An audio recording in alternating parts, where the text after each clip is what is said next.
Hey everybody, it's Jason Blaha with Ice Cream Fitness here, and once again it is time for the Monday Q&As. But hold on, let me give you guys a bicep shot first.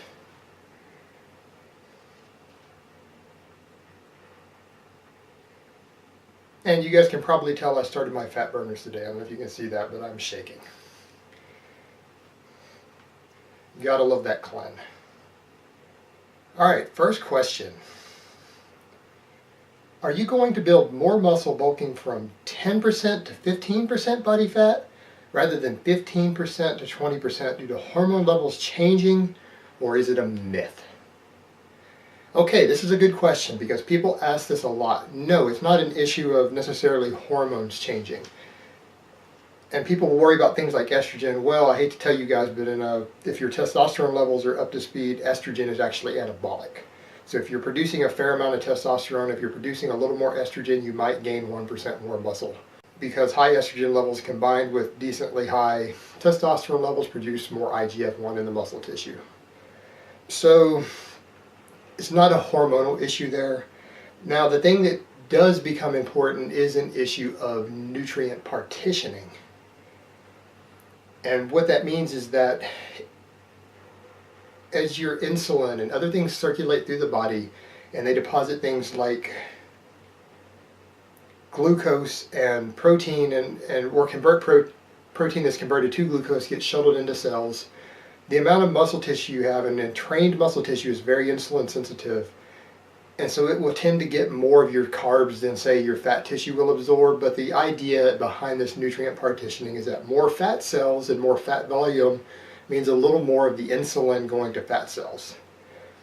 The only problem with this theory is that it doesn't work that way in the real world. It actually, under most normal circumstances, a minimal amount of your dietary carbs and your blood glucose actually gets converted to body fat. Most of the body fat you gain comes from your actual dietary fat, but if you're eating enough carbs that you can use the carbs for fuel and you're storing any excess carbs as glycogen, most of the fat you eat is going to turn into fat.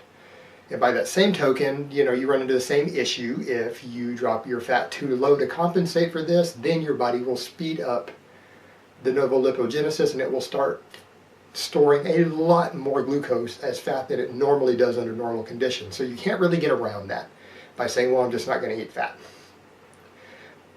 But the issue there is that when you're looking at net turnover, you've got to remember that you're always storing body fat. Every second of every day, whether you're in a caloric deficit or a caloric surplus, you are building new body fat. You are storing body fat, but you're also pulling fat from those stores. Your body is more dynamic than the simplistic models put out in the fitness world actually tend to indicate. All of your cells are living, dynamic, metabolic organisms. They're always taking in nutrients and expelling waste and expelling energy. So your fat cells, it's not going to matter at the end of the day. It's going to matter less than people think it does. So I call myth on this one, even though at least one expert who I really respect has written on this and believes it to be true. And it is someone I very much respect, but I respectfully disagree. I don't think there's evidence for this. And if you look at the way human metabolism works, and even the way body fat is stored and the way the metabolism of fat cells, I'm just not buying it. All right, next question. Chris Lovato mentioned yesterday that he broke a weight loss plateau after increasing carbs. When is the right time to incorporate? Tell us more, please. What exactly is happening? Well, telling you when to incorporate is kind of hard. If you do a channel search on the main page of my thing and type in the word refeeds, I have multiple videos discussing refeeds. So just type in the word refeed on the Ice Cream Fitness search engine and it will pull up all my videos on that for you. So I discussed that a bit. That's kind of when to incorporate that sort of thing. But what is actually happening is that one of the pathways by which your body slows metabolism down is not necessarily reducing production of hormones, but what it will do sometimes if dietary carbs are consistently too low, your body will tend to slow down the conversion of T4, which is your body's main thyroid hormone it makes, into T3, which is the metabolically active one that really has a huge effect on tissue metabolism, including your fat cells. And actually, if you eat a very high carb diet for a prolonged period of time, it will ramp that up above normal rates to some extent. So your long-term carb intake is actually very much going to affect the amount of T3 your body produces. While more of your dietary fat is going to determine how much T4 you produce, how much of it gets converted to the metabolically active form is going to be determined to a large extent by dietary carbs, activity levels, things like that. So by increasing his carbs, what he has done is, by bumping his carbs up, one, he has potentially increased his conversion of T4 to T3, so he has more active thyroid hormone, so a faster metabolism. And the higher carbs are going to let him train harder, which is going to allow him to burn more calories in the gym training.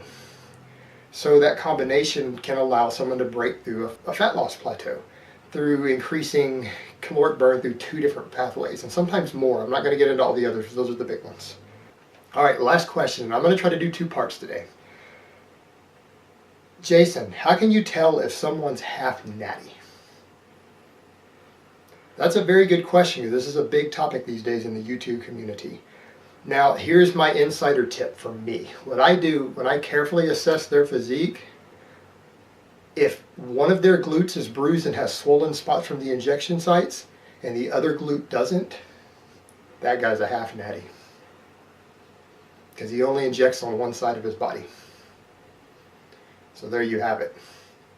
Alright guys, so I hope it's been informative, and I will talk to you next time.